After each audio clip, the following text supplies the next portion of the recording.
राहुल गांधी कितने दोगले हैं। नमस्कार, मैं हूं वरुण सिंह और आप देख रहे हैं भारत वर्स विद वरुण सिंह। दरअसल मैंने क्यों कहा कि राहुल गांधी दोगले हैं? दरअसल उनका दोगलापन हाल ही में जग जाहिर हुआ। इस बात को हर कोई जानता होगा कि डोनाल्ड ट्रंप, जो अमेरिका के भूतपूर्व राष्ट्रपति हैं और जो इस बार भी राष्ट्रपति के चुनाव में अपना नामांकन या आवेदन लेकर लोगों के समक्ष आए हैं, उनके ऊपर एक जानलेवा हमला हुआ। जब जानलेवा हमला हुआ तो पूरे देश में और विदेश में यानी पूरे विश्व में इस हमला की निंदा की गई।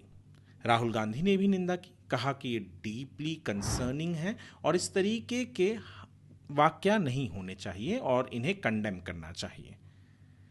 पर राहुल गांधी जब प्रधानमंत्री नरेंद्र मोदी हाल ही में वाराणसी में थे और उनके कारवां पर किसी ने चप्पल फेंका था, तब राहुल गांधी ने क्या कहा था ये आप खुद ही सुन लीजिए। Now what has happened is people are not scared of him. And you saw the other day, I think somebody in Varanasi itself threw a chappal on his car. Right? So it's very clear. The basic concept of Modi has been destroyed in this election. तो आपने सुना कि राहुल गांधी ने जब प्रधानमंत्री मोदी के ऊपर वाराणसी पर किसी ने चप्पल जब उनके कारवा पर फेंका था तो क्या कहा, और क्या कहा उन्होंने कि डर नहीं है, अब मोदी का डर नहीं है, मोदी जो वजूद है ऐसा कोई वजूद नहीं रहा है। जब अपने ही प्रधानमंत्री पर हमला हुआ तब उन्हें किसी भी तरीके से उन्होंने उस वक्त प्रेस कॉन्फ्रेंस लेकर कंडेम नहीं किया। प्रेस कॉन्फ्रेंस में उल्टा ये कहा कि लोगों के अंदर से डर मिट गया है, यानी एक तरीके से वॉयलेंस को उन्होंने सपोर्ट किया। पर वही जब दूसरे देश में वहां के भूतपूर्व राष्ट्रपति पर अटैक होता है तो कहते हैं कि वाह, कंडेम करना चाहिए। किस तरीके का दोगलापन है। हालांकि ये भी हम कहना चाहेंगे कि उनके प्रेस कॉन्फ्रेंस के बाद उन्होंने एक ट्वीट ज़रूर किया था जिसमें उन्होंने कहा था कि वाराणसी में जो प्रधानमंत्री मोदी के ऊपर चप्पल फेंका गया उसकी भी निंदा होनी चाहिए, पर प्रेस कॉन्फ्रेंस के वक्त नहीं कहा। उसके बाद उन्होंने ट्वीट करके कहा कि ये प्रेस कॉन्फ्रेंस के बाद उन्होंने ट्वीट किया। क्या हमारे देश में जहाँ पर 3 महीने चुनाव हुए, राहुल गांधी उत्तर से पश्चिम और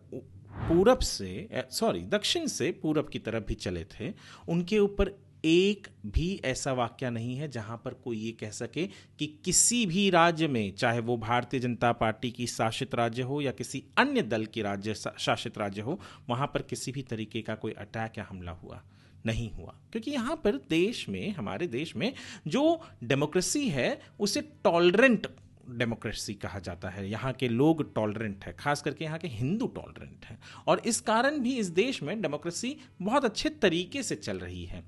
और वही जब आप अमेरिका से कंपेयर करें, जिसके डेमोक्रेसी को अव्वल डेमोक्रेसी कहा जाता है, वहाँ पर विपक्ष के नेता जो डोनाल्ड ट्रंप है फिलहाल, उन पर जानलेवा हमला होता है। और फिर भी जो आंकड़े आते हैं, जो वेस्ट सपोर्टेड डेटा और स्टैटिस्टिक्स आते हैं, उनमें हमेशा भारत को डेमोक्रेसी में नीचे रखा जाता है। प्रधानमंत्री मोदी के ऊपर निरंतर अटैक किया जाता है, और ये अटैक केवल बाहर से नहीं, हमारे देश में भी जो विपक्ष के नेता हैं उन्होंने भी कभी भी जिस चीज़ में उन्हें संवेदना दिखानी चाहिए थी, जहाँ पर उन्हें सेंसिटिविटी दिखानी चाहिए थी, वहाँ पर उन्होंने क्या कहा ये आपने तो सुना ही। ये दोगलापन क्यों है? ये दोगलापन इसलिए भी है क्योंकि यहाँ पर वो नरेंद्र मोदी से लड़ रहे हैं, एक ऐसे व्यक्ति से लड़ रहे हैं जिन्होंने पिछले 3 चुनाव में कांग्रेस को 100 के नीचे सिमट कर रख दिया है। यदि मैं 3 चुनाव में कांग्रेस पार्टी को लोकसभा में मिले हुए जो आंकड़े हैं, जो सीट्स हैं, उन तीनों को भी जोड़ दूं तो भारतीय जनता पार्टी का जो इन 3 चुनाव में सबसे खराब परफॉर्मेंस रहा है वो 2024 में 240 सीट का रहा है, वो भी आंकड़ा कांग्रेस पार्टी पार नहीं करती है।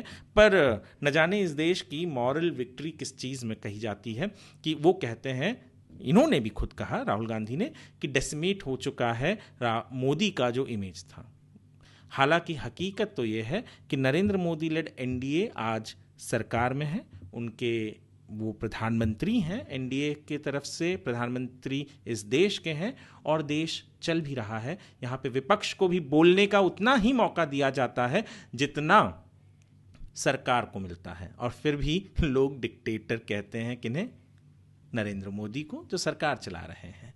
और जब उनके ऊपर अटैक होता है तो विपक्ष किस तरीके से कितनी गंदे लेवल की राजनीति करती है ये तो हमारे सामने आ ही चुका है।